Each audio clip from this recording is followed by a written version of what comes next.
Hi, everyone. I'm super happy to be here.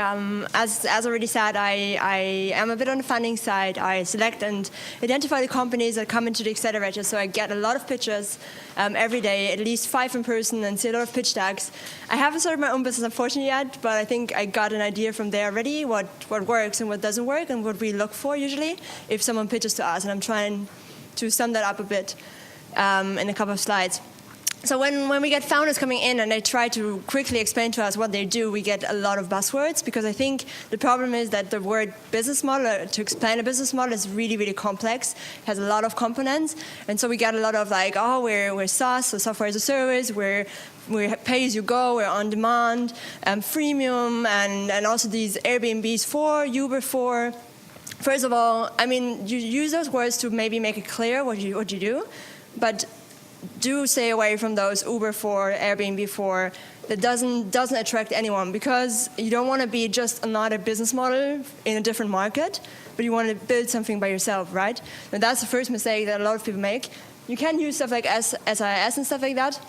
That helps, but be clear, and then go further deep into what you actually do and try to explain it much, much clearer. For me, myself, I try to look into a business model as like, what do you actually do? What is your value that you add, your value proposition? What problem do you solve? To whom? How? And how do you get value out of that again for yourself? So how do you, as we said, you make money. How do you make money is for an investor really important. But there's also other stuff that is important sometimes for businesses. So some businesses have a really social impact. So it might not be money that is like the sole purpose, but also creating that impact.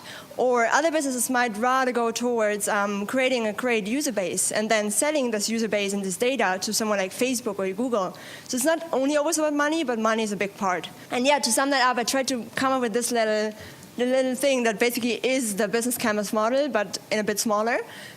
So again, the value proposition is, you should have that really, really clear. That's your product, but that's only where it starts. You want to think about who are the people you're selling to, who could get value from that, and make sure that, especially if you're an early stage business, that you define that to the investor really clearly, that he sees you thought about it, you did your research, you know who your customers could be, and then also if you know that, you can only define this. Because if you don't know whom you're selling to, you cannot know how do you get to those people. Also, again, the Facebook targeting. How do you communicate with those people if you don't know who it is? Very young people might be rather on Snapchat actually these days than on Facebook already. So that's things you have to consider. And if you talk to the investor through your business model, you have to make sure that you explain, that you think about this business canvas again back in your head and think about what might be relevant to him, what do I have to make clear, and really pitch that right without him asking. So of course we get into a conversation, we ask stuff back, but it's good if you from yourself show that you've thought about it and that you actually understand that there's a lot of components to it and it's not as easy as it sounds. So when I look at the business model, there's 2 things that I really look for, and that's that it makes sense. So as again, those parts really impact each other.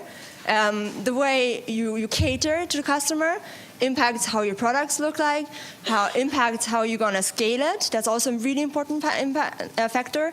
So scalability is something that investors always look for.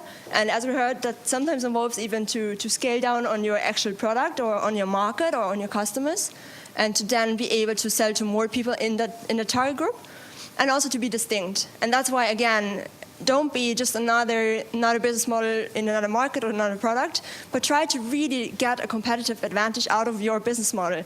And that could be anything. That could be that, for instance, let's say, if you think about key partnerships in the canvas, that could be that if you're in a beauty business and you come from that background, then mention that. Mention that you know a lot of people in the beauty industry. You have the context, you have the network. That is already a competitive advantage. If you think about, for instance, looking at the channels, maybe you have a specific access to the market that someone else doesn't have. That can also be a really great competitive advantage. So it's these things, and really try to leverage your resources and map them out clearly. And again, it's really important to know that a business model is not always fixed from the beginning, but you just want to show the investor that you thought about it and that you're smart enough. So that's your first point where you prove, basically, apart from you have this great product and everyone believes in it, but how do you actually translate this idea that you have into an actual business? And you can prove that already there. And that's what we basically look for. And it should be really, really distinct. You have to define this one thing that makes you different than all the other apps out there, all the other beauty businesses, and how the investor basically then can make money with it and also route to exit. And I think if you get that right, that already helps a lot. And one more thing I want to say, every team in the beginning has pain points, has things that they haven't worked out yet perfectly. Be honest about it. Just mention, okay, we have access to the market, we have a great team, we have a good value proposition, but we don't know how to find the right partners to make that happen. Just be honest, and it's going to be a good pitch. If you want to know more, also around now, so yeah, happy days though. Thanks.